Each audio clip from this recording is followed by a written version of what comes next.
ఓం నమ శివాయ.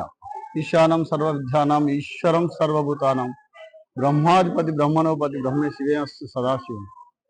ఇది విశ్వావసనామ సంవత్సరంలో కార్తీక మాసం మన దేవరకొండలోని భక్త మార్కండేశ్వర భవానీ మృత్యుంజయేశ్వర స్వామి దేవస్థానంలో చాలా బ్రహ్మాండంగా వైభవపేతంగా కార్తీక మాసం ఉత్సవాలు మా కమిటీ నుంచి నిర్వహిస్తాం.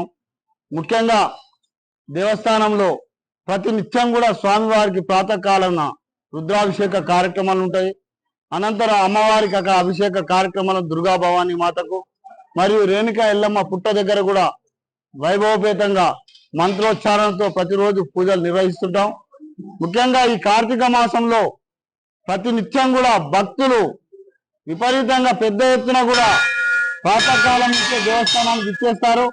వారందరూ కూడా లోపల స్వయంభైనటువంటి భవానీ మృత్యుంజయేశ్వర స్వామి దర్శనం చేసుకుంటారు. అభిషేకము, రుద్రాభిషేకము, అర్చనలు, పూజలతో భక్తులందరూ కూడా లీనమైపోయి వారి యొక్క కార్యక్రమాలు కొంగు బంగారమై నెరవేర్చుకుంటారు. ముఖ్యంగా ఈ దేవస్థానంలో 2003లో ప్రారంభించినాం. ఆనాటి నుండి కూడా ఈనాటి వరకు కూడా దేవస్థానంలో దినదినాభివృద్ధి చెందుతూ ఈ ప్రాంతంలో ఉన్న భక్తులందరూ కూడా కొంగు బంగారమై వారి యొక్క కోరికలను నెరవేరుస్తుంటారు. ముఖ్యంగా 2006 సంవత్సరంలో మేము అమ్మవారి దేవస్థానంలో అఖండ దీపం ముట్టించడం జరిగింది. దాదాపుగా 19 సంవత్సరాల నుంచి కూడా అఖండ దీపం దేవస్థానంలో ఒక జ్యోతి ప్రజ్వలన రూపంలో ఆ భవానీ మృత్యుంజయేశ్వర స్వామి రూపంలో వెలుగుతుంది. ఇక్కడ భక్తులందరూ కూడా ఒక నమ్మకం, ఈ భక్త మార్కండేశ్వర స్వామి దేవాలయంలో భవానీ మృత్యుంజయ స్వామి దర్శనం చేసుకుంటే పెళ్లి కాని వారికి వివాహాలు జరుగుతాయి, పిల్లలు కాని వారికి సంతానం జరుగుతుంది, వారి కష్టాల్లో ఉన్న కోరికలు నెరవేరుతాయనే భావనతోని పెద్ద ఎత్తున కూడా భక్తులందరూ కూడా దేవస్థానం ఇచ్చేస్తుంటారు. ముఖ్యంగా కార్తీక మాసంలో అయితే ప్రతి నిత్యం భక్తుల తాకిడి ఉంటది. ప్రతి సోమవారం కూడా ప్రత్యేకంగా కార్యక్రమాలు ఉంటాయి. దేవస్థానం కమిటీ నుంచి కూడా కార్తీక మాసంలో ప్రతిరోజు ఉదయం అర్చనలు, అనంతరం అమ్మవారి పూజలు, ప్రతిరోజు సాయంకాలం మాత్రం కార్తీక మాసంలో 6 నుంచి 7 గంటల సమయంలో కార్తీక దీపం, అఖండ దీపం, ఒక దీపం కార్తీక దీపోత్సవం జరుపుతుంటాం.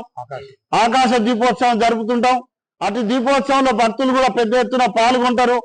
మేము ఈ కార్తీక పుణ్యం రోజున ప్రత్యేకంగా ఏర్పాట్లతో పాటు భక్తులకు ఎలాంటి ఇబ్బందులు కలగకుండా అన్ని సౌకర్యాలు ఏర్పాటు చేస్తున్నాం. ముఖ్యంగా 11 గంటలకు సామూహిక సత్యనారాయణ స్వామి వ్రతాలు జరుగుతాయి. ఆ వ్రతాలలో కూడా పెద్ద ఎత్తున భక్తులు పాల్గొంటారు.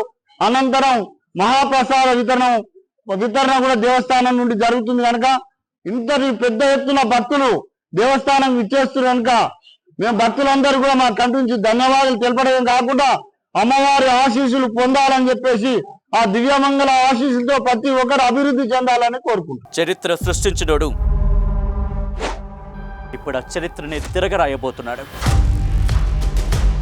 అబద్ధాల గోడల్ని బద్దలు కొట్టి నిజాలను రాగా మీ ముందుంచబోతున్నాడు. నిజమైన వార్తల కోసం వెంటనే డౌన్లోడ్ చేసుకోండి రా యాప్ని.